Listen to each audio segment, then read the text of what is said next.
Alright, ladies and gentlemen, I'm here on the show, and I am here to talk about do a news video in the night here, just to get that over and done with. So let's talk about some wrestling here first. So Tony Khan was asked about WWE counter programming AEW All in Texas next weekend. Obviously, you have the Great American Bash, basically the same time. He said, well, I think we're going to put on a great event, and we have to focus on putting on the best event we can with the best wrestlers in the world. So that's a lot of fun. So we're going to have a great show next Saturday afternoon. We're very focused on what AEW is doing and the AEW fans, and I think that's served us really well.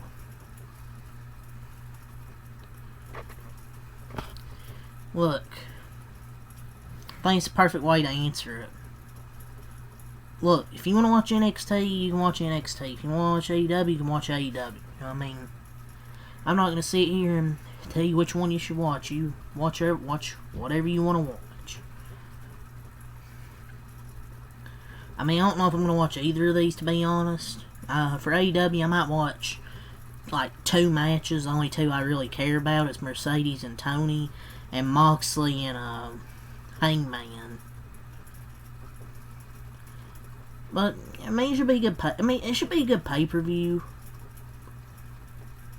Probably, because they mostly do have good pay-per-views. I just only care for those like 2 matches. But I'm probably not really gonna watch AEW only for the most part, and probably not watch NXT because I don't really watch NXT, to be honest. So Kalani Jordan and Carmelo Hayes got married.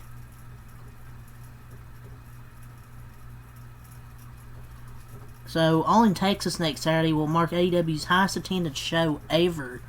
In North America, with 20,000 plus tickets distributed as of now, and the show's nearing a $3 million gate,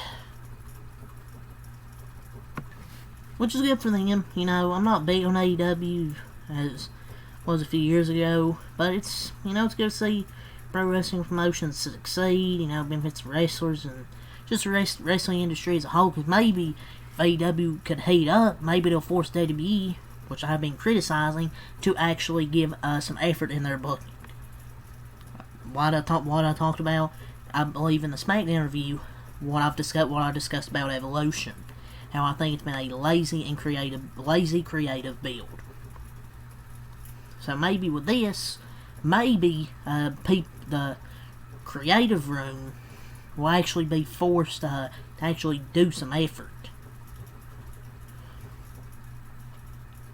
Goldberg's retirement match is now 1 week away. 1 week away, thank God. So AEW All in Texas is now 1 week away. So John Cena says we're just getting started on his farewell tour. He says we're halfway through, and gosh, it's been a lot of compelling TV. I don't want to spoil it for anybody. I think we're just getting started. Man, we're just getting started? There's like 15 days left. 15 dates left. It's almost over. So, some stuff that obviously I talked about on SmackDown announced for Evolution. Naomi and Jade Cargill in a no-holds-bar match. Naomi is a new custom briefcase. Tiffany Stratton and Trish Stratus will be official at Evolution next Sunday. I think it should be a great match though. I think it gets eyes on it, obviously, and she's obviously not dropping the title. And this one's fine. I don't know what you would have wanted. Because it was either this, or you get to see Nia Jax again. Which one would you rather see?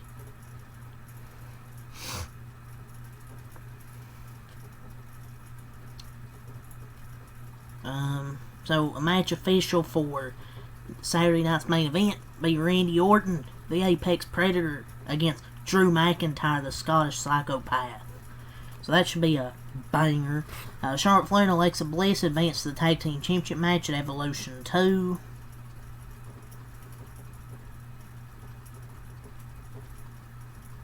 Some matches announced for SmackDown next week. The Street Profits versus the Wyatts for the Tag Team Championships. And Ron Killings versus Aleister Black. Not bad, they're pretty solid if they actually give it time. R-Truth and Aleister Black's a good match, though. I think it's going to probably set up for Damian Priest.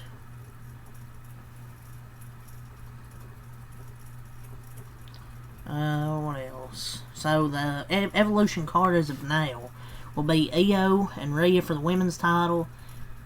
Tiffany Stratton Stratus for the women's title. Jacy Jayne and Jordynne Grace for the NXT women's title.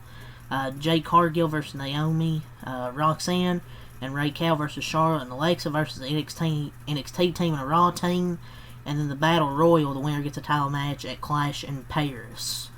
I think this is good, you know, and I'm sure two more matches are going to be added. This is according to Corey Hayes. So,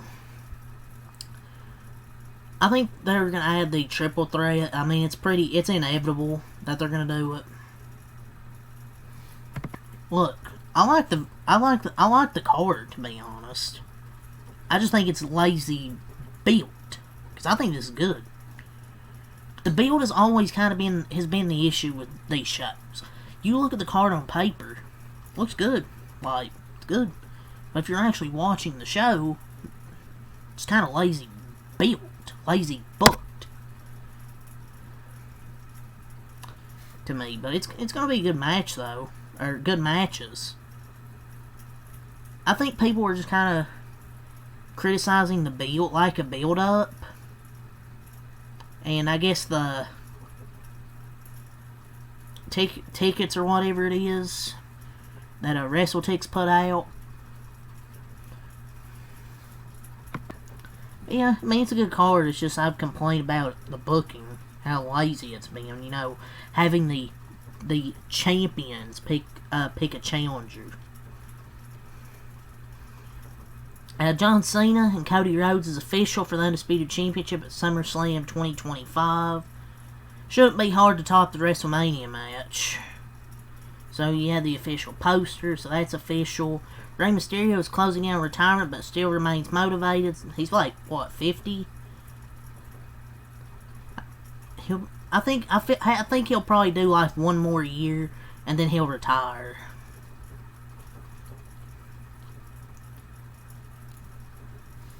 So it's all the wrestling there. It's all about some NFL here. So, man, it feels like we're getting old. Devin Fitzgerald, the son of the Cardinals' legendary receiver, Larry Fitzgerald. He's committed to Notre Dame University. And Marcus Freeman gonna be building a dynasty over there. Isn't Larry Fitzgerald and Jermichael Finley's sons gonna play receiver? Are they both receivers in Notre Dame next season? Dude, Notre Dame's getting all the previous NFL legends' kids. That's wild. They're going to be building a dynasty over there. So, Rams quarterback Joe Flacco reportedly has the support of Myles Garrett and other veterans who want him to be the Week 1 starter, per Mary Kay Cabot. I don't know. I mean, but I understand the vets want to give the seasoned guy a shot. And I guess, I don't know who they'll have. Maybe they'll have Shedeur as the backup. Or the third string, I don't know. But it's, I guess, the logical choice for now. I mean, veteran quarterback, I don't think you just want to throw the rookie in immediately. A mistake would be trotting Kenny Pickett out there. Wait. This isn't really a shocker to me. So, per report, contract talks between the Cowboys and Michael Parsons are expected to pick up during training camp. Yeah. We'll see if he gets paid. If he gets a mega contract. I'm sure he will, but they're just going to drag this shit out. So, former Steelers standout Chase Claypool says he's finally back at full strength and speed after rehabbing from a torn ligament and tendon in his toe. And remember when he said he was a top 3 receiver?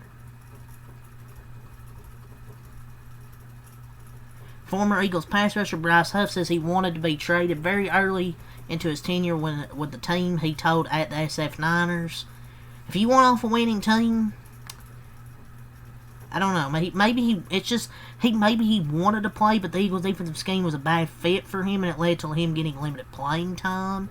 And I guess he just wasn't really a scheme fit for them. But it's kind of crazy. But it's crazy though that he want to trade off of a Super Bowl winning team. Free agent pass rusher Jason Pierre-Paul says it would be dope to return to the Giants in 2025 to finish out his career. He only needs 5.5 sacks to surpass 100. I mean, fuck, you might as well bring him and OBJ back. Just for the vibes, because it ain't like this team's going to be good anyways. So, former Patriot superstar cornerback Stephon Gilmore says Bill Belichick called him out so bad during a team meeting that he almost cried. I beg your pardon? Crying? Dude, if he called out Stephon Gilmore, imagine how bad he'd call out Mac Jones. So, the top 100 players list begun, 91 through 100. We'll go from 100, Ladd McConkey, 99 Leonard Williams, 98 Aaron Jones, 97 Drake London, 96 Avonte David, 95 Josh Sweat, 94 Sam Laporta, 93 Creed Humphrey, 92 Jesse Bates, and 91 Tua Tagovailoa. Tua? Top 100? I don't know about that. And Creed Humphrey should be a bit higher. Former Dolphins safety Rashad Jones had $2.58 million stolen from him by a 49-year-old woman and a financial advisor.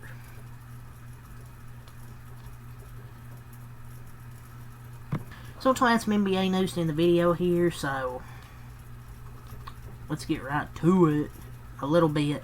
A few things here, there's not a lot, but a few trades end up happening. So Houston Rockets are trading Ken Whitmore to the Washington Wizards for 2 second-round picks. Sources tell ESPN the deal gives Whitmore a tremendous opportunity for an increased role as he returns 21 on Tuesday. And he returns to the DMV area. I mean, he played, I thought, good when he was given the chance. An incredible, young talent for the Wizards to add to their core. So, that's a good deal for the Wizards, man. So, the Memphis Grizzlies are trading center Jay Huff to the Indiana Pacers for 1 second-round pick and 1 second-round pick swap, sources tell ESPN. Jay Huff could be solid for them. A very savvy move. And plus, they desperately needed an actual a center at this point, because Miles Turner is gone. So, free agent center Jock Landale's agreed to a deal with the Memphis Grizzlies. And the Warriors have still made 0 signings. 0. After the departure of Miles Turner, Pacers trade for the 7'1" Huff, who averaged 6.9 points, 2 rebounds, nearly 1 block. He shot 41% from 3-point range, so good pickup here. So, yeah, a few little news there from Shams Charania. A few trades right there I wanted to talk about, but yeah, that's really what I'll say here tonight. So, until next time, have a lot. Peace, and have a good night.